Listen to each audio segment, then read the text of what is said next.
Hello there! Tara, ituloy natin ang kwentuhan. So last holiday ay nagkayaan kami na pumunta sa Pinto Museum. Sakto dahil first time na makakapunta rito ni Jay.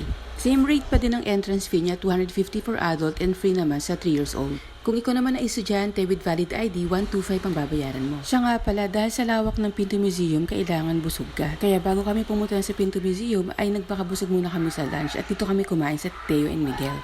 Nasa bucket list ko talaga ang kumain sa Theo and Miguel, kaya lang hindi kami magkasabay-sabay ng schedule ng mga kapatid ko at sakto na lang talaga holiday. At available sila. So ito na nga, umorder na kami ng beef rib sinigang na good for 4 to 5 person.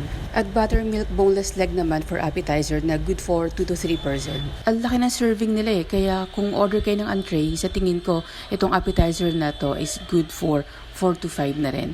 So salamat kay Miss Janet sa suggestion. Ayan katurismo, i-food review na natin ang mala dinosaur na beef sinigang ng Theo and Miguel. At tignan nyo kung paano kayo maglaway sa tingin pa lang. Oh my God!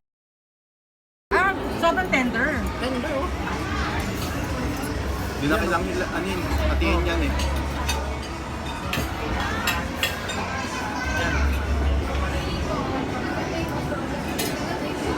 Nahulog na lang siya eh. Sobrang lambot, no? Yes.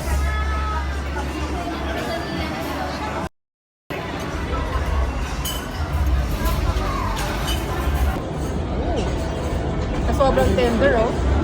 Hindi mo na kailangan gumamit itong knife. Wow. Wow talaga. Kung gano'ng kalaki.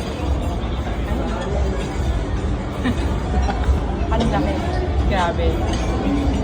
Alright. Tara. Kain.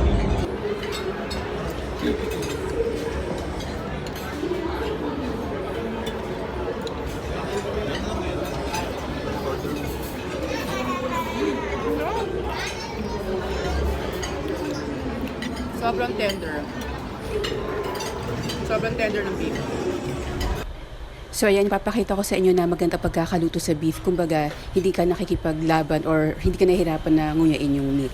Masabi ko na tamang-tamang pagkakaluto sa kanya, hindi siya rubbery, hindi siya makunat, at hindi rin siya overcook. Kumbaga, perfect. Sarap.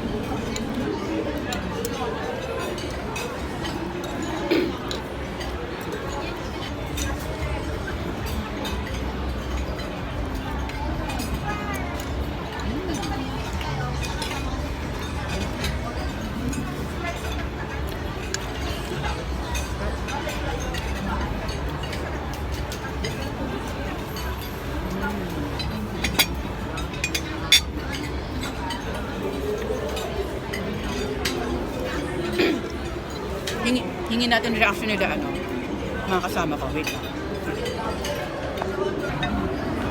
Jay, ano masasabi mo sa in-order natin na ribs dinosaur?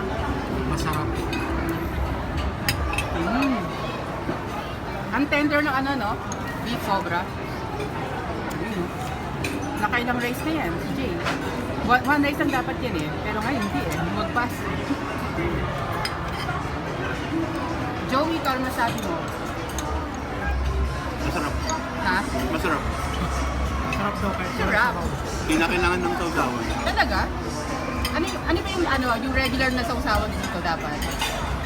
Kung bakit yan, patis tsaka kalamansi with sili. Pero ngayon, Hindi na kailangan. wow, nice. Tingnan nyo kung gaano kasarap. Sabaw pa lang kulang na. Narinig nyo yun, sabi ng kapatid ko, sabaw pa lang Tara, ulam ano na. pa inaantay natin? kain. Siya nga pala katurismo, huwag kayong mag-alala kung mauubos ang sabaw ng sinigang nyo kasi refillable naman siya. Kaya nagpa-refill na rin kami. At dahil sa laki at generous na survey ng in-order namin, hindi namin naubos kaya tinake home na lang namin. As sa overall experience namin ay na-enjoy namin at 100% ang rating namin. Kaya very sure ako na babalik kami dito sa Theo and Miguel.